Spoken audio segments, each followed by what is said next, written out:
2 है आपके पास first year chemistry atomic structure. तो इससे पहले आपने रदरफोर्ड का एटॉमिक मॉडल डिस्कस कर लिया था। रदरफोर्ड का एटॉमिक मॉडल क्या था, उसने हमें कुछ बातें बताई थी कि न्यूक्लियस के गिर्द ऑर्बिट्स होते हैं जिसमें इलेक्ट्रॉन क्या कर रहे होते हैं, रिवॉल्व कर रहे होते हैं, लेकिन वो इलेक्ट्रॉन की एटम की स्टेबिलिटी बयान नहीं कर सका था और स्पेक्ट्रम वगैरह भी बयान नहीं कर सका था। तो इसको जो ड्रॉबैक्स थे रदरफोर्ड के एटॉमिक मॉडल में, उनको जो इम्प्रूव किया था वो नील बोहर जो डेनिश साइंटिस्ट थे, फिजिक्स थे, उन्होंने इसको इम्प्रूव किया था। तो वो आज बोहर के एटॉमिक मॉडल के पोस्टुलेट्स वगैरह आज हम डिस्कस कर लेते हैं। तो देखिए सबसे पहले क्या है, नंबर 1 देखिए, electrons revolve around the nucleus in circular orbit. Circular fix orbit कहें तो ज़्यादा बेहतर होगा। Fix distance from nucleus with definite और फिक्स एनर्जी, यानी न्यूक्लियस से गिर्द जो है आपके पास गोल दायरे हैं जिन्हें ऑर्बिट कहते हैं, में इलेक्ट्रॉन क्या काम कर रहे होते हैं, रिवॉल्व कर रहे होते हैं। जैसे जैसे इलेक्ट्रॉन ऑर्बिट न्यूक्लियस से दूर होता जाएगा वैसे वैसे इसकी एनर्जी बढ़ती जाएगी। वो एक अलग मसला है, तो ये भी आप इसको ले सकते हैं। यानी न्यूक्लियस से गिर्द गोल दायरे जिन्हें हम ऑर्बिट कहते हैं, मदार कहते हैं, एनर्जी लेवल कहते हैं, में इलेक्ट्रॉन क्या काम कर रहे होते हैं, गर्दिश कर रहे होते हैं। तो ये बोहर के एटॉमिक मॉडल के फिक्स होते हैं, यानी कि फिक्स ऑर्बिट्स होते हैं। इनमें क्या कर रहे होते हैं, इलेक्ट्रॉन रिवॉल्व कर रहे होते हैं। नंबर 2 देखिए, as long as electron remain in appropriate orbit it neither loses nor gain energy, यानी कि जब इलेक्ट्रॉन न्यूक्लियस से रिवॉल्व कर रहा होता है तो फिक्स ऑर्बिट में, फिक्स सर्कुलर पाथ में, तो ना तो ये एनर्जी लूज करता है ना ही गेन करता है। जबकि बोहर ने कहा था लूज भी इलेक्ट्रॉन क्या काम करता है, एनर्जी इमिट कर रहा होता है। तो बोहर ने क्या बताया था कि जब भी इलेक्ट्रॉन न्यूक्लियस से रिवॉल्व कर रहा होगा तो वो ना तो एनर्जी लूज करेगा ना ही क्या करेगा, एनर्जी इमिट करेगा।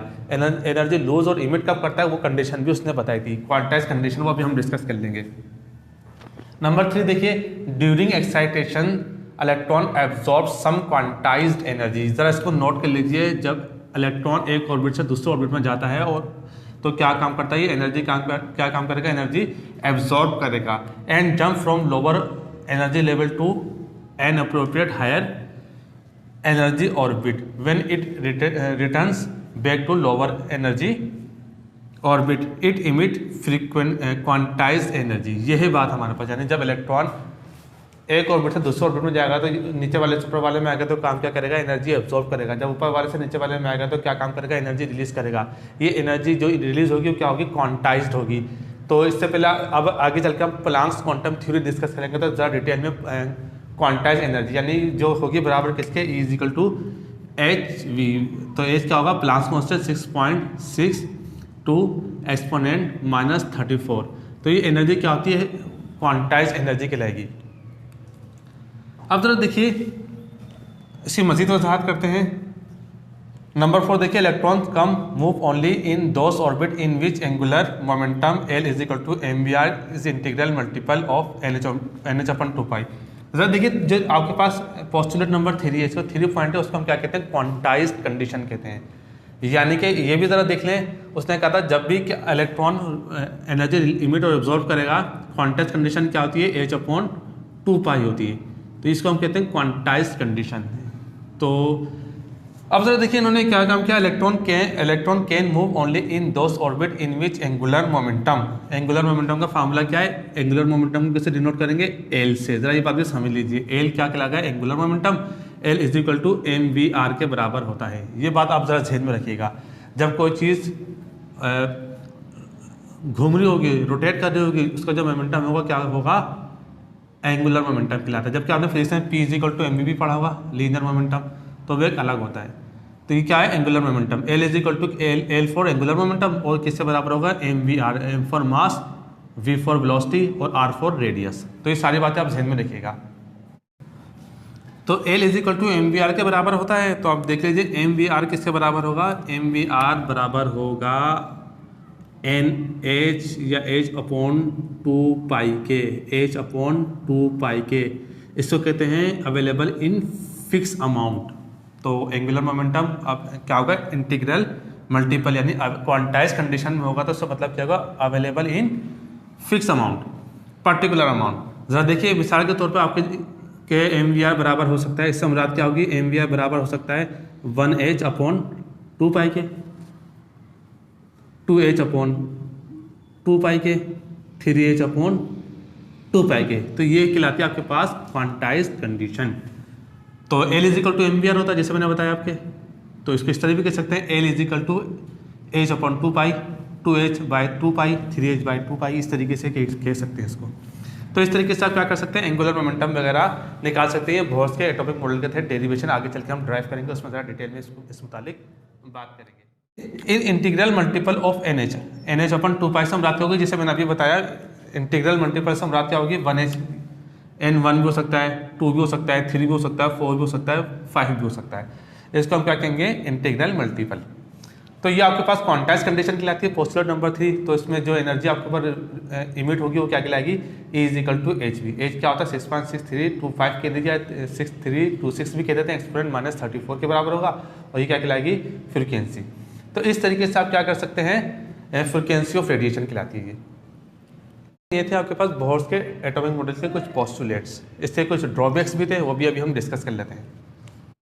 अब ज़रा देखें drawbacks of Bohr's atomic model में डिस्कस करते हैं। बोर्स के एटॉमिक मॉडल में भी हमारे पास जिस तरह रदरफोर्ड के एटॉमिक मॉडल में कुछ खामियां थी, कुछ कोताहियां थी, कुछ ड्रॉबैक्स थे, इसी तरह कुछ डिफेक्ट्स बोर्स के एटॉमिक मॉडल में भी थे, कुछ खामियां थी।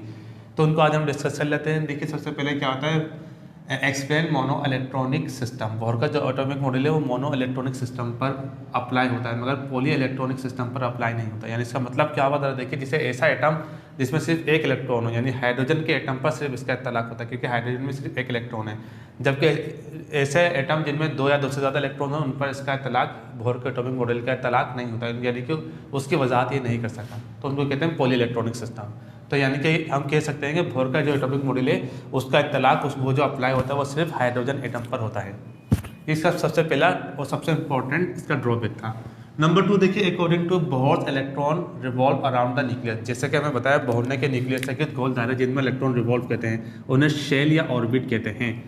अब जरा देखिए, मॉडर्न थ्योरी के मुताबिक जो बोर ने कहा था कि न्यूक्लियस के गोल दायरे जिनमें इलेक्ट्रॉन, इन दायरों में इलेक्ट्रॉन रिवॉल्व कर रहे होते हैं। लेकिन जब मॉडर्न स्टडी हुई तो पता चला कि इलेक्ट्रॉन तो 3 डायमेंशन क्या होते हैं, रिवॉल्व कर रहे होते हैं, यानी 3 डायमेंशन उनकी मूवमेंट होती है न्यूक्लियस से। यानी कि आपने कभी ऐसा बना हुआ देखा हुआ एटॉमिक मॉडल, या कह सकते हैं श्रोडिंगर ने इससे मज़ीद काम किया था। जैसे मिसाल के तौर पर आप कह सकते हैं इस तरह की आपने डायग्राम बनी हुई कहीं ना कहीं देखी होगी, इस तरीके से। इसको क्या कहते हैं, 3 डायमेंशन। तो ये एक्स इस तरीके से भी कह सकते हैं, लिख सकते हैं इसको एक्स, वाई और जेड। तो इलेक्ट्रॉन क्या इस तरीके से भी रिवॉल्व कर रहे होते हैं, इस तरीके से भी और इस तरीके से भी रिवॉल्व कर रहे होते हैं। 3 डायमेंशन कहते हैं इसको। तो मैंने शॉर्ट में 3 डायमेंशन लिख दिया। नंबर 3 देखिए, बोर जो है could not expand fine line, यानी स्पेक्ट्रम में, मिसाल के तौर पर समझा देता हूँ आपको शॉर्टली। तो ये आपके पास स्पेक्ट्रम बनेगा, तो ये स्पेक्ट्रम बना, ठीक है, इस तरीके से। अब जो बोर का एटॉमिक मॉडल है वो क्या है, स्पेक्ट्रम की वजाहत तो उसने की थी, बिल्कुल सही की थी, मगर वो जो स्पेक्ट्रम बनता है उनके दरमियान जो लाइंस होती हैं इस टाइप की, इस तरह की जो लाइंस होती है, इनको कहते हैं फाइन लाइंस। इनकी वजाहत नहीं कर सका था। तो ये भी क्या है, ड्रॉबैक में आएगा, खामी में आएगा। नंबर 4 देख लें, प्रिंसिपल क्वांटम नंबर। बोर ने सिर्फ क्या काम किया था, प्रिंसिपल क्वांटम नंबर के बारे में बताया था, यानी N1 N2 समझ लें, प्रिंसिपल क्वांटम नंबर के बारे में बताया था। लेकिन इसके बाद मजीद 3 क्वांटम नंबर डिस्कवर किए गए मॉडर्न स्टडी के अकॉर्डिंग। तो वो कौन कौन से थे, एजीमुथल क्वांटम नंबर हो गया, मैग्नेटिक क्वांटम नंबर हो गया और स्पिन क्वांटम नंबर हो गया। तो ये भी क्या है, इसका ड्रॉबैक में हम ले सकते हैं। तो ये बोर के एटॉमिक मॉडल के ड्रॉबैक्स थे। अब हम इसके बाद क्या करेंगे, हाइड्रोजन का जो एटम है उसकी रेडियस की डेरिवेशन ड्राइव करेंगे। केमिस्ट्री के सबसे बड़े डेरिवेशन है वो अगले लेक्चर में हम डिस्कस करेंगे।